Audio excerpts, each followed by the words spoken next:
CBS Radio Mystery Theater presents...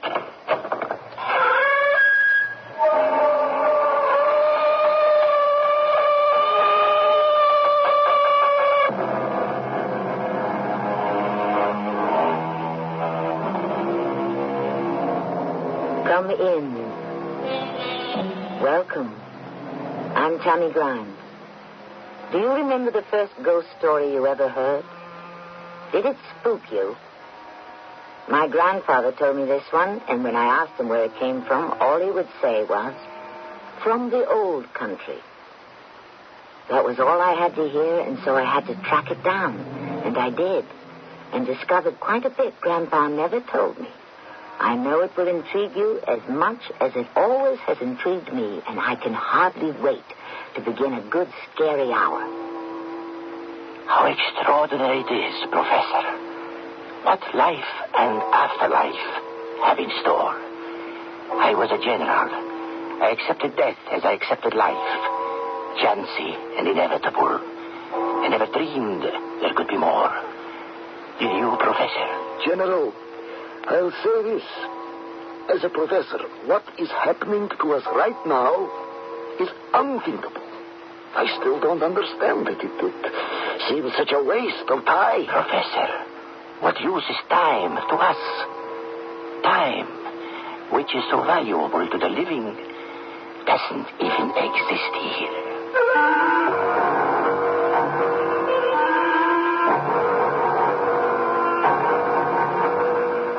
Our mystery drama, The Way Station, based on a story by Ferenc Molnar, was written especially for the Mystery Theater by G. Frederick Lewis and stars Norman Rose. I shall be back shortly with Act One.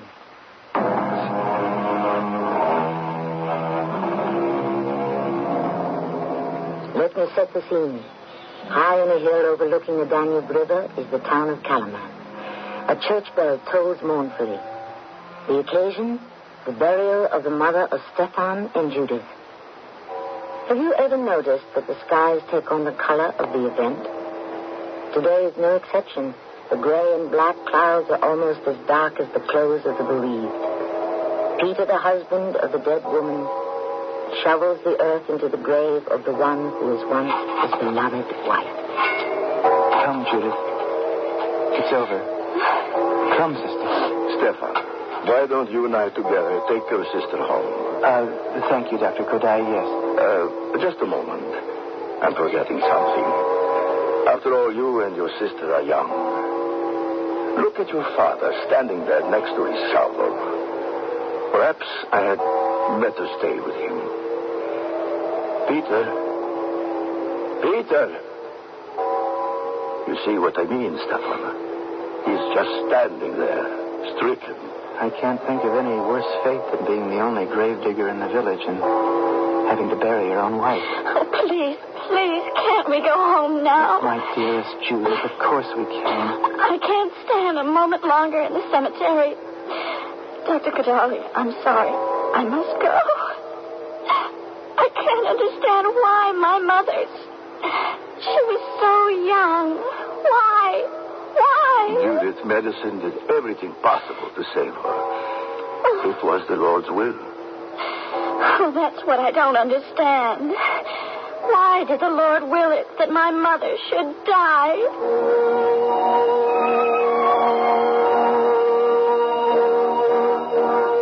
You mean you haven't seen Father since the burial, Dr. Kodai? After we brought your sister back to the house and I gave her something to calm her nerves, I went back to the graveyard to look for him.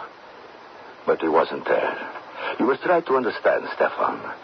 Difficult as it is for you and Judith, twin children, to lose your mother to this terrible plague, it is doubly difficult for a man to lose his wife. I wish he'd come home. I know what he's doing. He's walking through the woods, even now when it's dark. Oh, Judith, I'm glad you're up. Come in. How do you feel? How are you, my child? Did you give me something to make me sleep? To relax you from the strain, yes. Sit down, dear. How long have I been asleep? A few hours. It's only several. Where's Father? Well, we were just wondering. I think he's walking somewhere outside. He didn't come back to the house? No. It's 7 o'clock. Has anybody eaten? No, Judith. Stephen and I have been sitting here waiting for your father to return.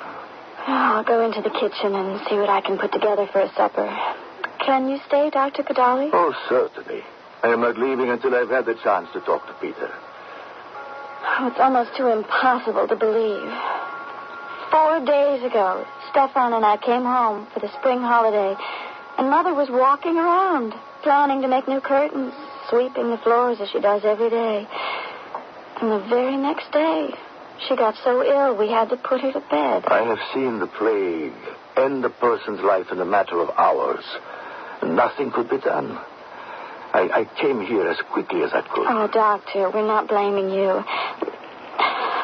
I know you did everything possible. Judith, I've been thinking, don't you think that Father should get away from here, move out of this house? Well, I can't say. It depends on how he feels. What do you think, Doctor? Oh, I can't possibly even guess what he'll do. Peter, your father, is a strange person. He was always very quiet, kept to himself. He always liked working with his hands. That's how he became a carpenter. And he did very well for a long time. Built some of the best houses in Kalaman. And then he saw an opportunity to do even better. And he branched out and made coffins. Oh, Peter, we were just talking about you. Oh, Father, I'm just going to make us all some supper, all right? Yes, child, that would be very nice. You go ahead. So you were talking about me, were you? I was worried, Father. You understand. It's been hours since the funeral. Yes, I had things to do. And what were you saying, Kodali? Oh, not very much. The youngsters asked me about you, Peter, and since we grew up together, I didn't know you built all the big houses around here, Father. You knew I was a carpenter? Oh, I guess so. And from there I went on to making coffins. There was good money in that until people wanted to buy those fancy ones with the bronze handles lined with red and white satin. So they bought their coffins in Budapest. And then you became a gravedigger. Oh, somebody had to do it. I was always interested in the church, and the deacon asked me if I would. Most cemeteries have 2 gravediggers, but I could do it all alone, even to lowering the coffin after I had made the grave. Stefan, why don't you go into the kitchen and help your sister with the meal? I would like to talk to your father alone. Oh, I'll be glad to. I can't say I'll be much help, but at least I know how to keep out of her way. Stefan, you're just in time. Oh. Keep stirring this soup, will you? I'll be glad to make myself useful. How's Father? That's why I came in here. Dr. Kodai said, Stefan, go in and help your sister in the kitchen. I want to talk to your father alone. Maybe he's going to talk to him about selling the house.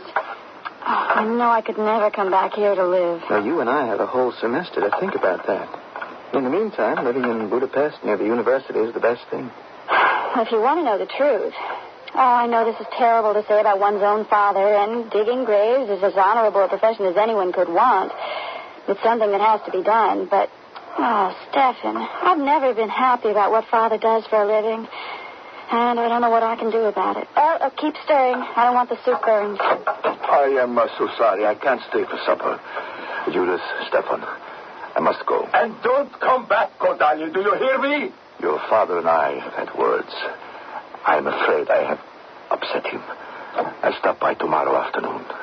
Doctor, Judith and I are going back to Budapest in the morning. We have examinations. Interfering old fool. Get out, Kodali. You don't know anything, and you never did. Good night. Good night. I'm sorry this sad day had to end like this. Father, what did he say to you?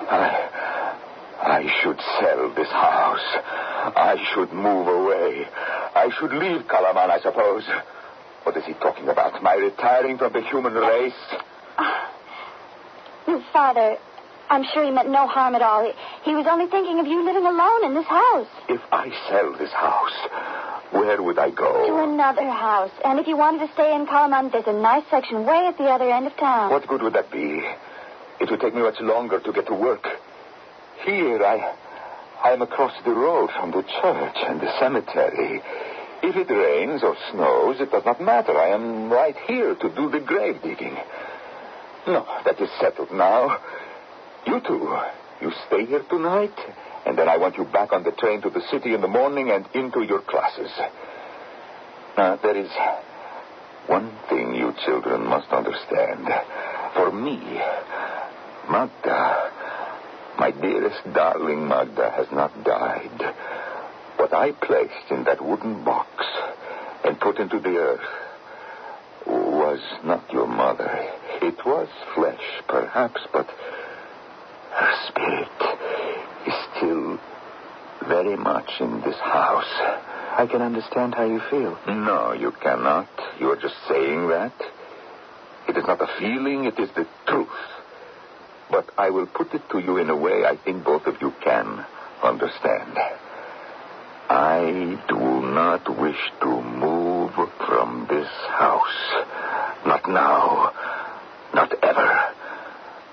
I want to be able to cross the road anytime I like and mow the grass around her or change the flowers. Yes, I believe her spirit lives. I will never be without her. Never. I can promise you that.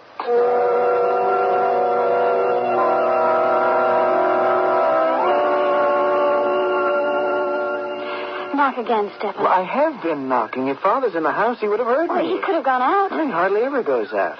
He's not in the cemetery. We looked. I don't understand it. Didn't he expect us to come back out here this weekend? Didn't you tell him he would? Well, I thought I did, but I guess I forgot. I just assumed that a week after Mother died, he'd expect us to come home. And what's more peculiar is that he's always left the front door open. Why is it locked? I think I've got a spare key in one of my pockets. I know. He may have gone to visit Dr. Kodali. Stephen, knock just once more, please.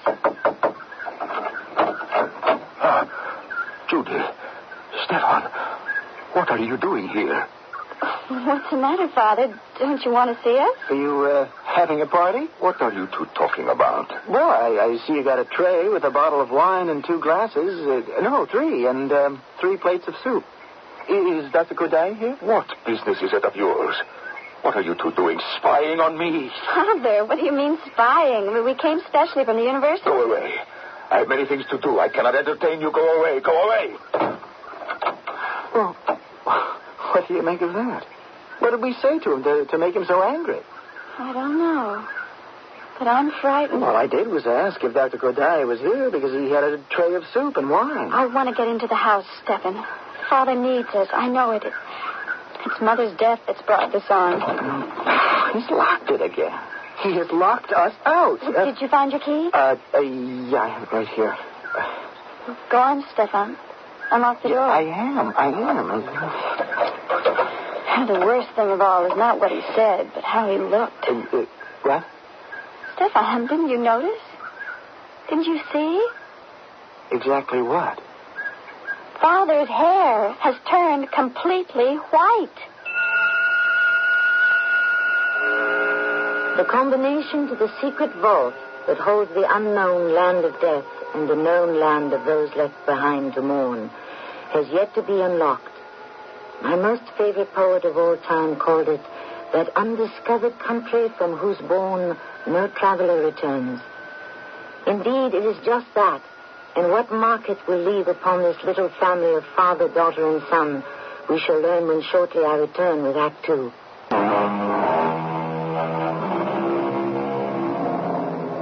Peter is the town gravedigger and grave caretaker in a small village high above the Danube. It has been his unfortunate task to bury his wife, who succumbed to the plague that swept over Europe in the 18th century. His son and daughter, Stefan and Judith, study at the university, and a week after the funeral return home to find their father so strange and secretive, they begin to wonder if his wife's death has not affected his mind. What time is it now, Stefan? It's almost 11 at night. I don't know what to say. I don't know how to explain all this. He locks the front door, then opens it. Finally, he treats us like unwanted strangers and slams the door in our face. Oh, my poor father. I've seen that distant, almost disembodied look on Father's face before. Trying to remember, have I seen it only after he's attended to a funeral? Or there's some day or date that I associate with this. As if his body were being taken over by somebody else. Well, you never told me. I never told anybody. Not even Mother. Just something I observed and kept to myself. Friday. It was always on a Friday. Any Friday? Every Friday? No. Only when a Friday fell on the 13th of the month. Oh, that sounds like 16th century superstition. Well, it's 11:15. I'll have to reheat everything. Where could he be? Judith, I've looked high and low, even in the attic. He's not there. The cellar? No, he's not there either. You looked, of course, in Mother's room. Oh, I didn't go in. I tried the knob. The door's locked. I expected it would be. Besides, what would Father be doing in there? You're sure it's locked? Oh, yes. Don't you remember Dr. Kodai said if someone dies of the plague, their room should be not used for a long time. I expected it would be locked. I'm trying to piece the puzzle together. This afternoon, when we got here, and he came to the door, what was he doing carrying a tray with plates of soup, a bottle of wine, and glasses? Well, he must have had a visitor. At least one, but it's certainly not Dr. Kodai, because he always puts his doctor's black bag and his cane right in the hallway when he comes here. I suppose he could be in Mother's room. Well, why don't you try? Call out to him through the door. He won't listen to me. Oh, we've waited supper long enough for him. I think we should go on upstairs to our rooms and go to sleep. It'll be time enough tomorrow morning to find out what this is all about. Yeah, you go on up to bed, Judith. I'll sit here by the fire a little longer. I'm not that sleepy anyway. Maybe Father will turn up. What is it, do you suppose? What's wrong? Everything's wrong. We know that. I don't think I can go to sleep. But... Hey, did you hear that? He's just come out of Mother's room. I recognize his step coming down the hall. Oh, well, I can't leave now. We'll pretend to be having a deep conversation here by the fire. Well, hello, you two. I thought you had gone back to Budapest. Oh, not at all, Father. We came up to spend the weekend with you. It is very late. Shouldn't you two be off to bed? Father, Judith and I are both 24 years old. Well, actually, I'm 10 minutes younger than Stefan. He keeps forgetting I was born 10 minutes after he was. Anyway, I was going to bed. Are you sure you're feeling all right, Father? Of course I am, little one. I'm sorry I was abrupt before. It was just that I had something on my mind. Oh, we understand. We really do. It's been a long time since I kissed you goodnight, but I think I'll start that habit again. Good night, Father. Good night, Judith. Listen, you close your door, will you? Your room's next to mine, and you know you snore. I do not. Good night. Well, I guess I'll be turning in, too. Father, we made some supper. It's in the kitchen. Would you like me to heat it up for you? No, thank you, my son. I am not hungry. Oh, I don't know. A couple of bowls of soup and a bottle of wine doesn't have much nourishment. For heaven's sake, can't you forget that? Forget what I saw with my own eyes? It doesn't matter to me, Father. This is your house. If you have guests, what concern is that of mine? Who said there was anyone here? I know, Father. Nobody was here or is here. And if they're gone, obviously they didn't leave by the front door. Judith and I have been in the house since 5. And that means they left by the French doors that lead from Mother's room to the garden. Now, Father, as I said, it's your house. You are not accountable to me or to anyone. Stefan, if I could take you into my confidence, if I could share certain things with you, it would ease my burdens. I know that. But I cannot.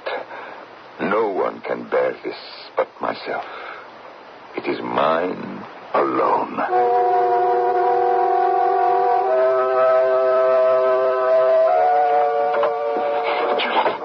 Judith, wake up. Judith. What is it, Stefan? I don't want anyone to hear us. What time is it? A little before midnight. Listen, something is going on in Mother's room. Well, how do you know? My room is right above hers. I can hear voices. Can you slip on a robe and come back with me to my room? I want you to listen with me. Will you? How long have you been hearing it? It woke me up. I'm sure there are two people, men and father.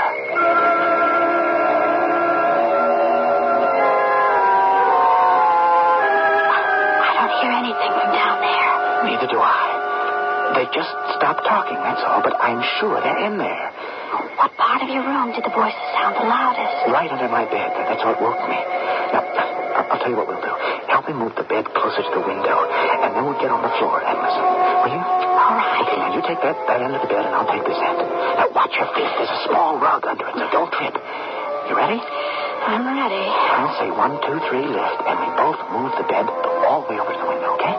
1, 2, 3, lift. Down here. Good. I don't hear anything yet. Now, I'm going to fold back this little rug that was under the bed. Look. There are cracks in the floorboards. I can see light coming up from Mother's room. Maybe it isn't right to spy on one's own father. But if he has people in this house and doesn't think enough of us to trust us with a secret, I think we're entitled to know. When people meet in secret in the middle of the night, what do you think? I'm thinking of Father and the shock of losing Mother and his hair turning white in a few days. And how ashamed I'd be if he knew what I was doing. Judah, stop that. Look down there. What do you see? I see two men sitting at that table in the middle of Mother's room. They're all dressed up. They're wearing black suits. But I can't see Father. Well, I could hear his voice before. Maybe he went out. Hey, shh. The door to Mother's room is opening.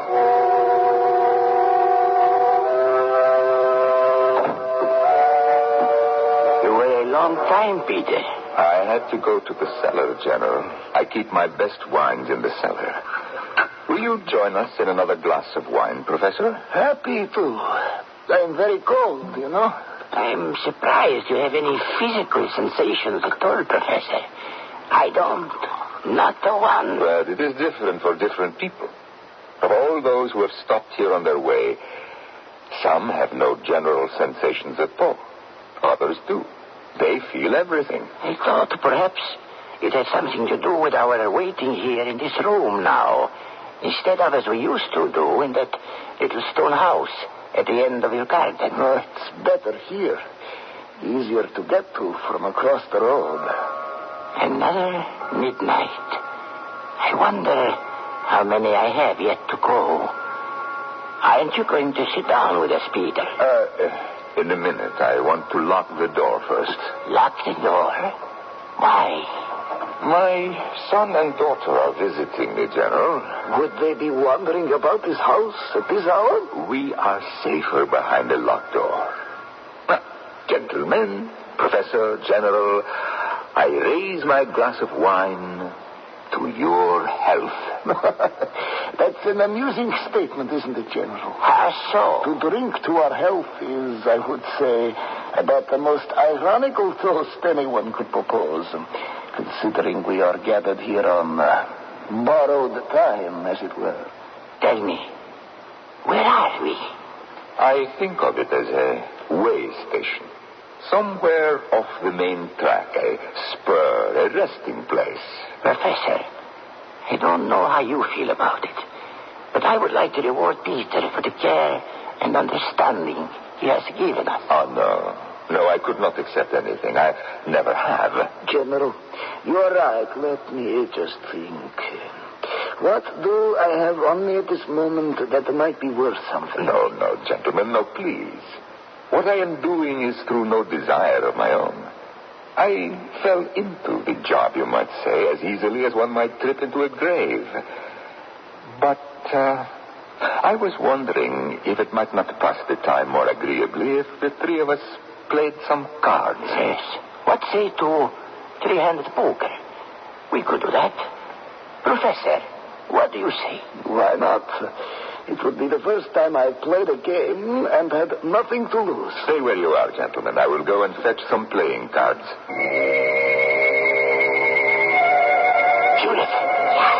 Crawl over to the far side of the room. I want to talk to you. Wait. I'll put the rug back over the floorboards just in case we might be overheard. They were dead, weren't they? Both of them. Oh, I recognized the professor right away. I didn't know the other man. The general? I think I read about him dying a month ago. It's unbelievable. Quite unbelievable. Oh, I can remember so well 2 weeks ago. After class, we were all talking about the professor passing away so quickly. Don't you? I can see it so clearly in front of me. His picture in the paper that day. Professor Martin Helgar dies. Services will be held at the church in Callanan where he lived. Oh, he was the university's most prominent professor. He's supposed to be dead. If he is dead, then he must be an it. The other one, the general. I wonder how long has he been out of his grave? And what are they doing here? I just cannot believe that you and I, Judith, two mature 24-year-old people, are sitting up here looking through the floor at the dead coming to life. Well, it's happening. It's not a nightmare. If it is, I don't want to wake up yet. It isn't. I have to know more. It's our own father. And who can we ever talk to about this? Can you bear to have another look? Yes, I can. Right. We'll crawl back, take up the rug, and... you're sure, Judith, you're up to it? There are too many questions left unanswered. For me to half know something is much worse than knowing all of it. Oh, as it is, how am I going to see Father in the morning and pretend I don't know anything? Oh, maybe there's an explanation I can understand. I pray there is. Strange that you should say you pray for an explanation. I pray too, Judith, that it's not too late for prayer.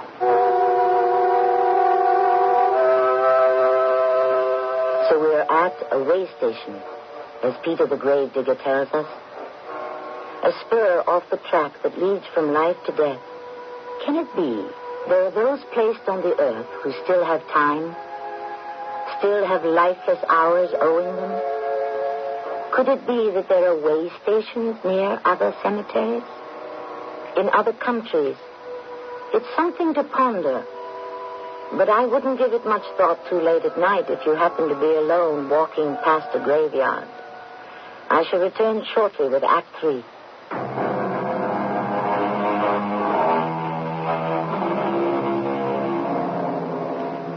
This tale of the dead who are not completely dead goes back generations.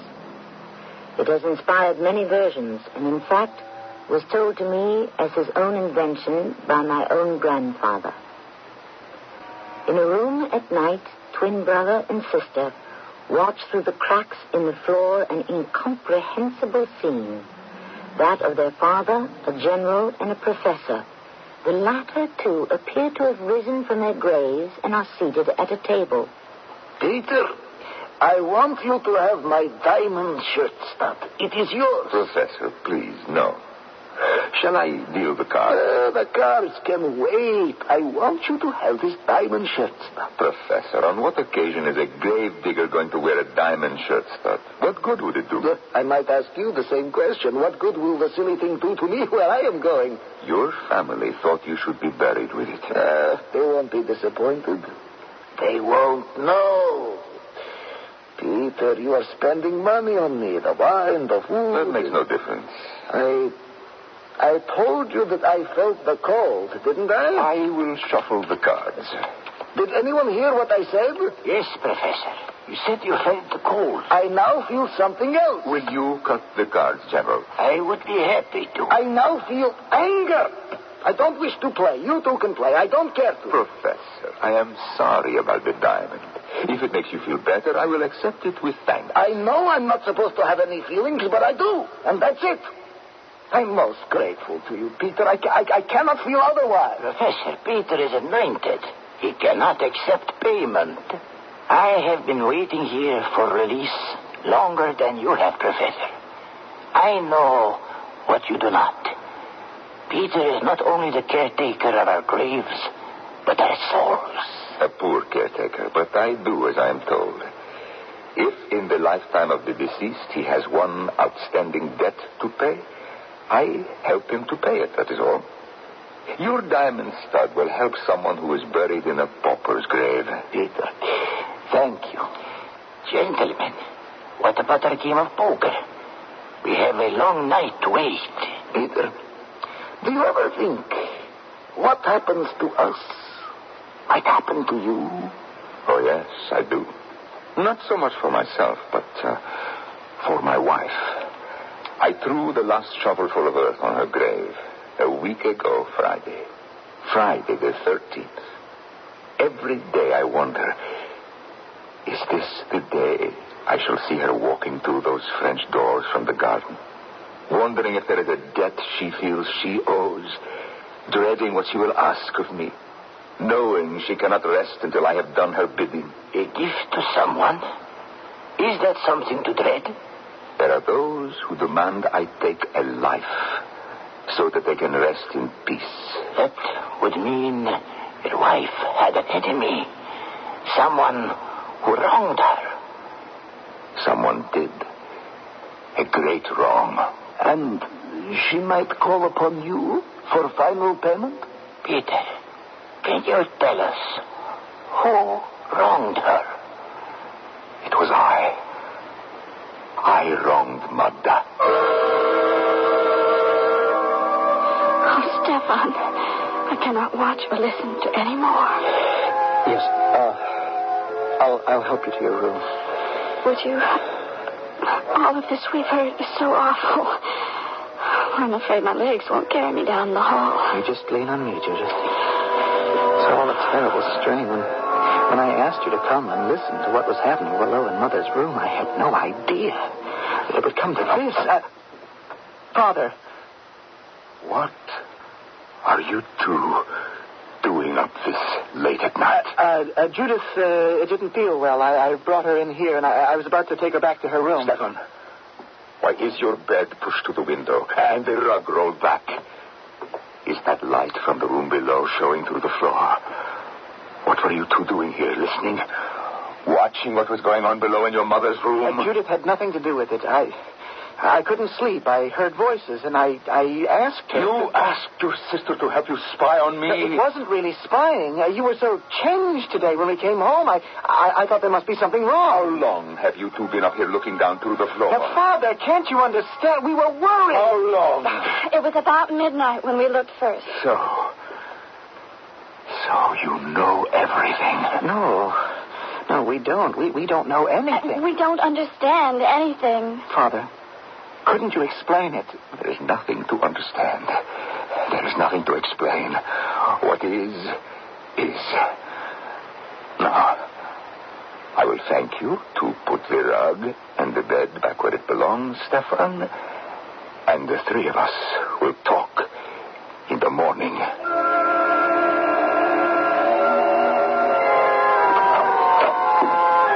Gentlemen, we will have to keep our voices low. I'm afraid my son and daughter were awakened. I have told them nothing. I am not prepared to tell them anything. Peter, I am a general, an army man only. I know little else.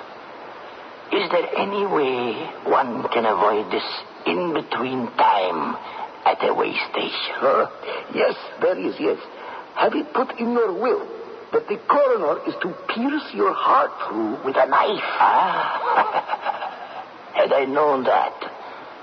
Look, I have my army knife with me. A retired general, they said, must be buried with his hunting knife. How did you die, General? Disgracefully. I fell off my horse. And I broke my neck. And you, Professor? There's someone at the French doors. I will go. It may be an intruder. Give me your hunting knife, General.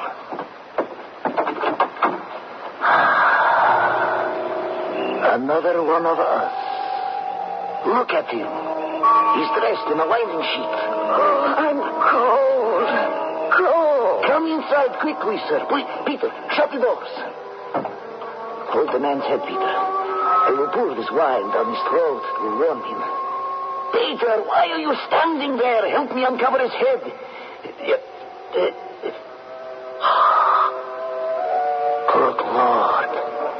It's not... It is not a man, no. It is my wife, Magda. Oh, my dear lady. Here, drink this. Peter's own wine. Why couldn't you have been one of the souls who reaches heaven straight away without this? Peter, where am I? I prayed this would not happen to you. Why am I here? This is my own room. What is the debt you owe, madam? Do you remember that? In the war against the Prussians, they sent a soldier across the trenches with a white flag of truce. I shot him dead. That was my debt. And Peter saw to it that what I had, my ring and so on, were given to the man's widow. But I still have to wait until they accept it as full payment. I am also waiting so I can return to my grave. You don't remember what brought you here, madam? No. Only dying suddenly. Dear madam, your husband Peter has been an angel of mercy, not only to the general and myself, but to many. In time, you will remember what sin has to be paid.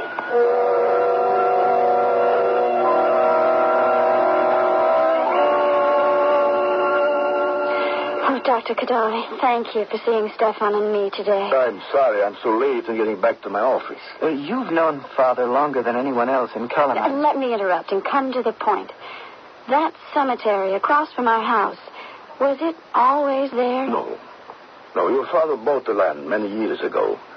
It was a pasture. Father owns the cemetery. Doesn't it have to belong to a church? He owns the land the church is on also. Was that possible? Kalaman is a very poor community. One doctor only. They were grateful to Peter to let them build a church on his land and use the pasture for his cemetery. Has the cemetery been sanctified? Sanctified? Has it been blessed? Is it a fit last resting place for those who die? Oh, I have no way of knowing. I always assumed it was. You told us Mother died of the plague. Have there been many cases of it? Hers was the only one. There is much elsewhere, but not here.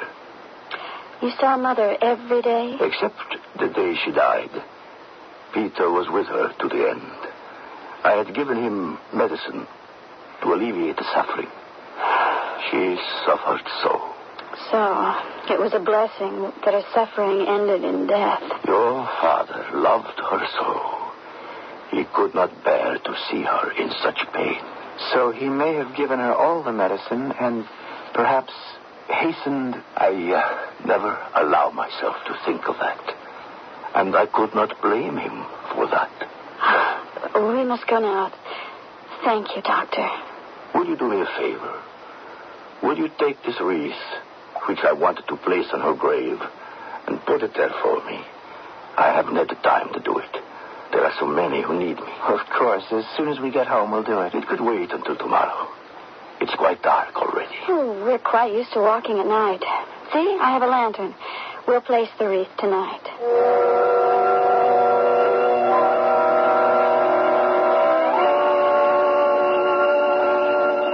I'm beginning to see a reason for all the strangeness of last night. Oh, I'm not sure I'll ever understand. Is the wreath heavy? Not really. Hold the lantern higher, Judith. I think Mother's grave is behind this mausoleum. Wait. Look. It's Father. He's stretched across Mother's grave. Father? Father, what is it?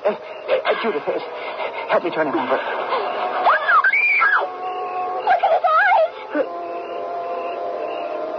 He's... Dead. Oh, my Lord.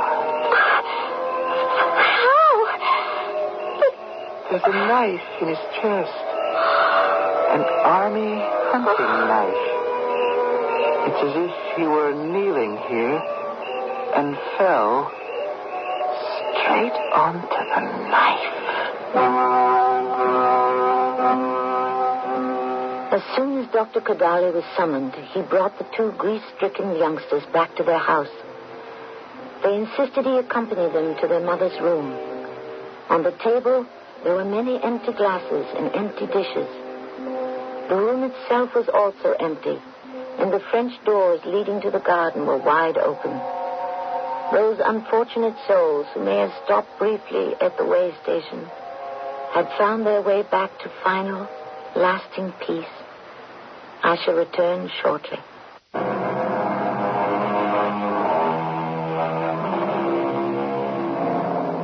A few lines from that master of the macabre, Edgar Allan Poe, will tell you how I feel about the tale just told.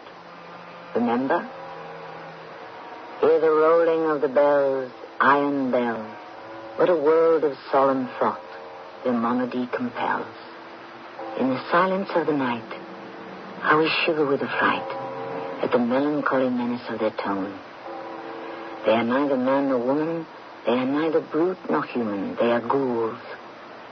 Our cast included Russell Horton, Norman Rose, Maya Dillon, and Bernard Grant. The entire production was under the direction of Hyman Brown. And now, a preview of our next tale. After all, someday you will marry and have children of your own. You might as well start practicing taking care of other people's. If you go to live in France, you might even marry a Frenchman. Me? Marry a Frenchman? Never. Remain in Paris, leave you, abandon Poland? Never. Father, I promise you.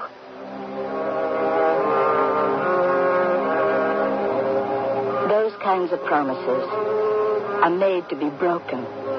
One has no idea what time and fate can do to one's little schemes. Besides, that summer, I still had no idea what I wished to do with my life. All I knew was I had to learn somewhere. There was so much to know, and I knew so very little. This is Tammy Grimes, inviting you to return to our Mystery Theater for another adventure in the macabre. Until next time, pleasant dreams.